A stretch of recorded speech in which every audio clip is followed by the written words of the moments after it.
الو. اي حسن. الو يا ماما. ايه يا حبيبي عامل ايه؟ الحمد لله. عملت ايه؟ لسه محدش خد مني. طيب ان شاء الله يا حسن حاول كده تجيلي. حاضر. ها عايزين طلبات كتير. حاضر. طيب يلا يا حبيبي ربنا معاك. ماشي، عايز حاجة؟ لا يا حبيبي ادعيلي. ماشي. ماشي؟ ماشي. ماشي يا حبيبي. ماشي، سلام. سلام يا حبيبي. سلام. عايزك بقى تظبطي الكشك كده وتعمليه عشان في مناديب كتير جايه لي. حاضر، حاضر، ظبطي حاضر. الدنيا كده. حاضر. يلا.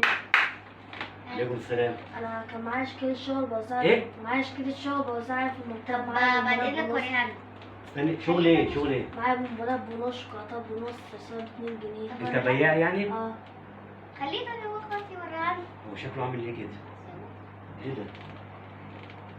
في طيب ورينا بسرعه بس. ها؟ واحدة بجنيه. بس جايب ايه؟ في ما تطلع يا ابني.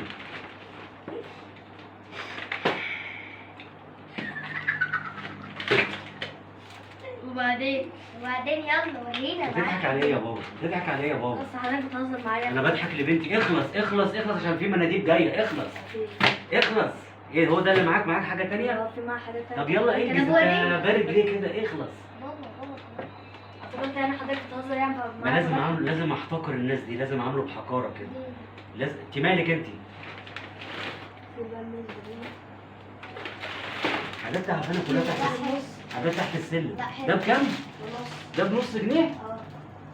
طب حلو. طب هو ده بكام؟ ده بكام؟ طب معاك حاجه تاني؟ اه. طب يلا طب انجز. ورينا.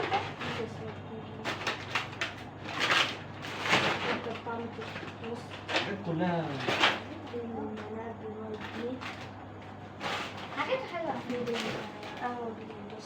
اه. معايا الشغل اللي معايا. انت بقى بتشتغل هنا في المنطقه؟ اه. طب ايه؟ قول لنا الاسعار طيب بتاعتك.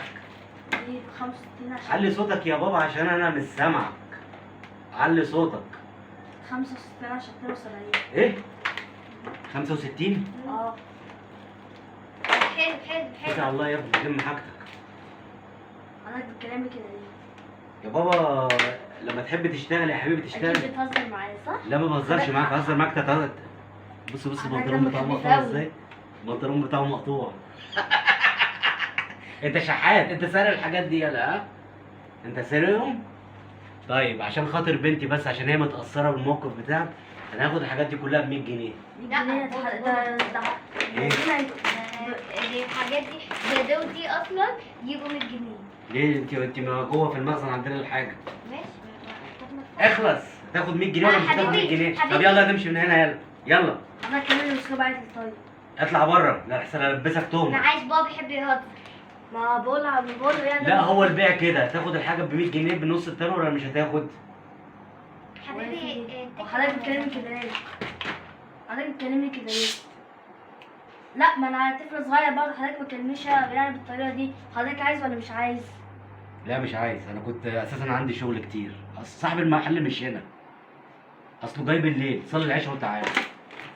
انا هسامحك. يلا لولي عشان ناكل جمبري، انا عازمك على جمبري. انت مالك زعلانه ليه؟ في ايه؟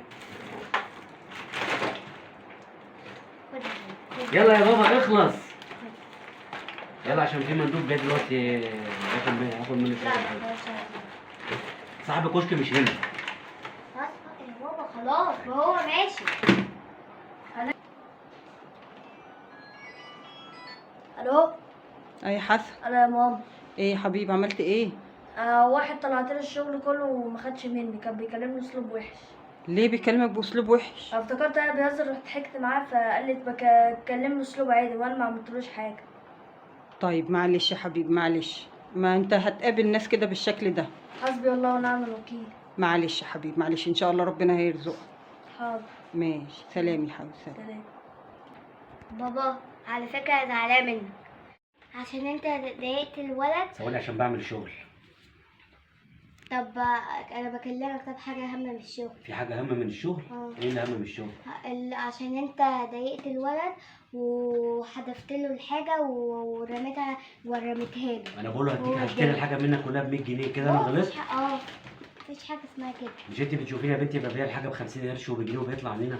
ماشي بس يعني ده تلاقيه سارقهم. لا ايش عرفك ان هو صريح؟ يعني ده بيشتغل في الصيف؟ بيشتغل في الصيف وبيشتغل في كل حاجه. طب انت شايف ايه؟ انا شايفه ان انت اروح اناديه قبل ما يمشي واقول له انت تيجي طب اخد حاجه ب تشتري. 105. لا. طب انت ايه؟ طيب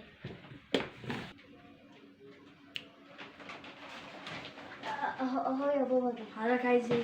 انا عايز حضرتك يلا احتفل. انت بس بعد اذنك. احتفل يلا احتفل يلا. لا يا ابني مش هحلف لك، انا يلا. بس غلطت في حقك وبقول لك انت بتشتغل انت اجازه في الصيف؟ بتشتغل في الصيف يعني ولا في الشتاء كمان في المدارس؟ لا بشتغل في الصيف بس عشان اجازة. انت بتساعد اهلك؟ انت بتساعدهم؟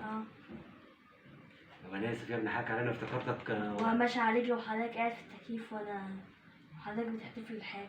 لا يا ابني حقك عليا، انا اسف. انا والله بفتكرك من الشباب اللي بيلعبوا دول اللي هم مش بتوع مسؤوليه، بس انت راجل محترم. انت بتساعد باباك ومامتك؟ يعني بتجيب مصاريفك. ونعم الناس يا ابني، ربنا يكرمك. انا هاخد منك كل حاجه بثمنها واحط لك كمان عليها 200 جنيه هديه مني. يا ريت كل الشباب شكراً. يعملوا زيك يا ابني والله، بدل الشباب اللي قاعدين على القهاوي والسايبر. انزل اشتغل، ساعد باباك ومامتك، كلنا محتاجين نشيل مسؤوليه. ولازم تنزل تشتغل.